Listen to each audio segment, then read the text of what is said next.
You know what I hate? Hoverboards. You know why I hate them? They don't hover. Why do they call them hoverboards if they just roll around?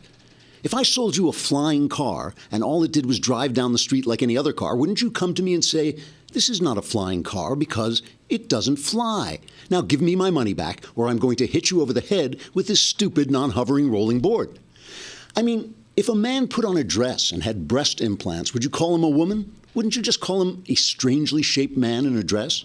And what if he was on a hoverboard? Would he suddenly become a woman flying around? Wouldn't he just be a dressed-up man with silicone in his chest, standing on a wheeled board in the women's bathroom, making all the real women uncomfortable by rolling around shouting, look at me, I'm hovering, and I'm also a woman? Or let's say there was a religion, and let's say almost every terrorist on earth practiced this religion. And let's say almost every war on earth involved this religion. And let's say almost every country where most of the people had this religion was plagued by violence. Would you call that the religion of peace? Of course not. If a man from that religion who was strapped with dynamite came up to you on a hoverboard and said, hi, I'm a man hovering off the ground from the religion of peace, wouldn't you run for your life because not one word he said was true? Plus he was strapped with dynamite?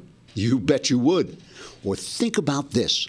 If a highly paid engineer loses his job and after months of searching he finally finds a menial job working 1 hour a week for $20, the U.S. Bureau of Labor Statistics says, congratulations, that man is employed. Then the unemployment rate goes down and Barack Obama says, look, I brought down the unemployment rate. I'm a great president. And by the way, I'm floating above the ground on my hoverboard.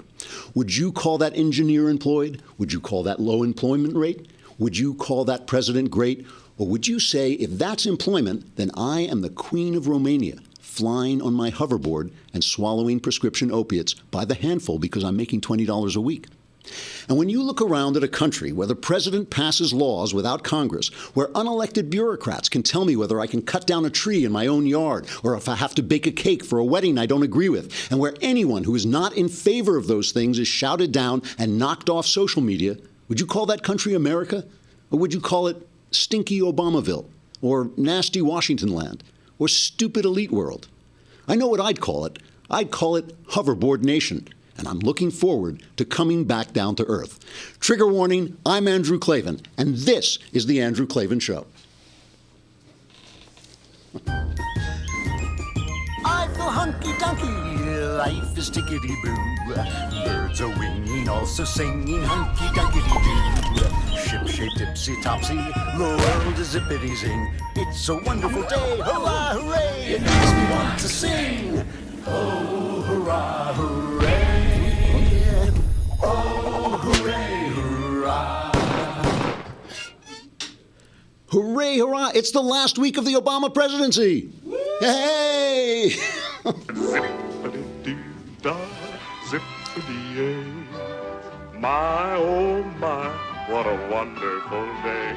Hallelujah, hallelujah, hallelujah, hallelujah, hallelujah. A day may come when the courage of men fails, when we forsake our friends and break all bonds of fellowship.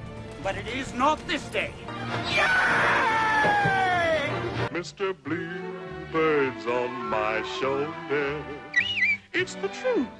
It's actual. Everything is satisfactory. Happy days are here again. The skies above are clear again. Let us sing a song of cheer again. Happy days are here again. Forget your troubles, come on, get happy. You better chase all your cares away. Shout hallelujah, come on, get happy. Get ready for the judgment day.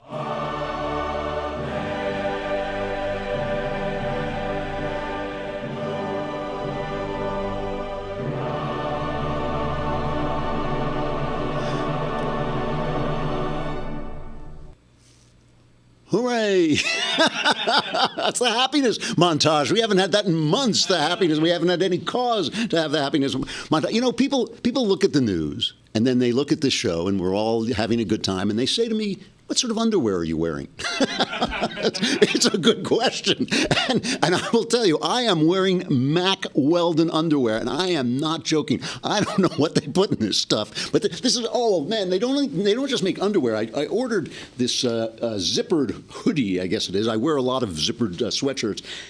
This thing is so soft, and it is, I do not know what they're putting in it. I assume it's just cotton, but it's just made a different way. They use smart design, premium fabrics, and by the way, getting it online because, guys, we don't want to shop a lot. I'm not a big shopper at all, but it was very, very simple. This stuff, whatever you are wearing now, I'm telling you, this is more comfortable. Mack Weldon underwear, it's the most comfortable underwear, socks, shirts, undershirts, hoodies, and sweatpants, and more than that you will ever wear. And they even have a line that is antimicrobial, which means it makes you not stink, which in my case, I probably overwhelmed it, but anyway, go online and listen, we'll give you 20% off if you use the word Klavan, my name, Klavan, Klavan. Use the promo code Klavan. Everybody misspells it with an E at the end. It's Klavan. Mack Weldon. It is the most comfortable underwear you will ever own. That's MackWeldon.com. It's at MackWeldon.com. Use the promo code Klavan. All right, enough about my underwear, I think. I think I've probably spoken about my underwear as much as I have. One more piece of business before we get going. I have to say congratulations to Hannah Michael and Jonah Oswald, who have gotten engaged. And the reason I mention them is because they have been listening to this show, and it is this show that helped them come back to Christ, back to Christianity. This is a full-service podcast. We not only give you the headlines, we will save your soul. And they're getting married. Jonah is studying to be a cop. He's about to graduate from police academy. And Hannah wants to make a home and be a wife and mom, and we wish them the best. Be excellent to each other, guys, because you will be happy if you are. All right, it's Martin Luther King Day, and you know what that means? It means the Democrats are cynically going to play racial politics all day long, and we will have Nobel Prize-winning cultural commentator Michael Knowles here to talk about one aspect of Martin Luther King that the left doesn't want to talk about at all. I think Michael shared the Nobel Prize with Martin Luther King. I think it's the same year, yeah. All right, so John Lewis is leading the charge. As we now have to call him, we can't just call him, Representative John Lewis. We have to call him civil rights icon John Lewis. Now, the guy, I want to be fair, the guy actually was a civil rights leader during the MLK days, which is now a long time ago, a lifetime ago, but he has been playing this up to use this politically ever since. And he did this thing last week that I just thought was appalling, where he testified against the appointment of Senator Sessions as Attorney General. And he made this speech about, the old days being attacked with dogs. And, don't let us go. He gets this little tremolo in his voice. Don't let us go back, And I think, what? It's Jeff Sessions, The guy's been a senator for 20 years. What is he, what is he going back to? He's like the guy has a good, solid, sound civil rights record. He's the pick for Attorney General. So now Sessions, it's MLK Day, he pushes the envelope. He's on with Chuck Todd, and he pushes it even further. Do you plan on trying to forge a relationship with Donald Trump? I believe in forgiveness. I believe in trying to work with people. It's going to be hard. It's going to be very difficult. I don't see this president-elect as a legitimate president. You do not consider him a legitimate president? Why is that? I think the Russians participated in helping this man get elected, and they helped destroy the candidacy of Hillary Clinton. I don't plan to attend inauguration. It will be the first one that I miss since I've been in the Congress. You cannot be at home with something that you feel that is wrong. That's going to send a big message to a lot of people in this country that you don't believe he's a legitimate president. I think there was a conspiracy on the part of the Russians and others to help him get elected. That's not right. That's not fair. That's not the open democratic process. Okay. I mean, by the way, if a Republican did this to a Democrat, they'd go nuts. But they're comparing it to Trump questioning Obama's birth certificate. That's the Democrat argument. And of course, Trump, who never met a buzzsaw that he didn't walk into face first, he responded with a series of tweets. One tweet is never enough. Congressman John Lewis should spend more time on fixing and helping his district, which is in horrible shape and falling apart, not to mention crime infested, rather than falsely complaining about the election results. All talk, talk, talk, no action or results. Sad. Now, of course, just to be fair, pardon me, that is a little unfair.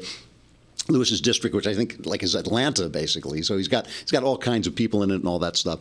But obviously very offended. But the point is this: Martin Luther King Day. This is going to be huge. The fact that they are going to marshal what they feel is their black support, their African American support, not just in politics, but also in the media, which is, of course, just the Democrat. They're just Democrat spokesmen.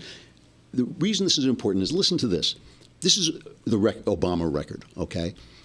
The seasonally adjusted labor force participation rate for black Americans across the board has slipped from 63.2% to 61.7%, down 2.4%.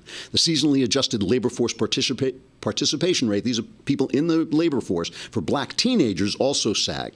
During Obama's tenure, the percentage of black Americans struggling below the poverty line has advanced, according to the most recent Census Bureau data, from 25.8 in 2009 to 26.2 in 2014, up 1.6%. Real median income among black households during those years, according to the Census Bureau, sank from $35,954 to $35,398, down 1.5%. The number of black food stamp participants has exploded. It's up 58.2%. Also, from Obama's oath of office through the fourth quarter of 2015, the percentage of black Americans who own homes foundered, down 9.1%. On top of this, in a recent Washington Post ABC News poll, 63% of Americans think race relations are generally bad. Shortly after Obama took office, the number was 22%.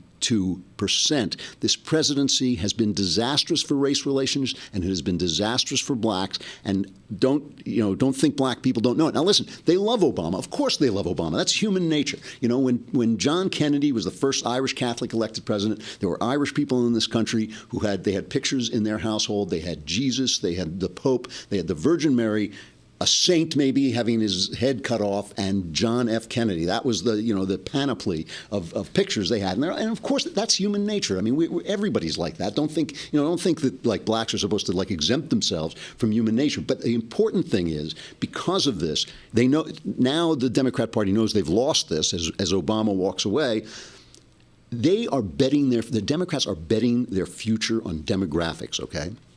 They are betting it on race. They are betting it on the fact that there are going to be more and more minorities in this country as the years go by, and they are trying to make sure that these people never become e pluribus unum, out of the many one Americans. They are convinced. Remember, this is an incredibly racist strategy. This is saying that these people will never vote their economic interests. They'll never vote as Americans, side with a white guy who's their fellow American. They're betting on this. They're betting on it, and that means they have to make it happen. They have to keep black people angry. They have to keep them feeling like victims. And by the way, you can bet that the media are going to jump on this and pile on this, and they already have. Let's listen. Rand Paul went on with, I think he was on with, I'm not sure who was interviewing. Oh, it's Jake Tapper. Okay, and Tapper is giving him the whole thing. He's giving him the whole Democrat parade of the icon, John Lewis.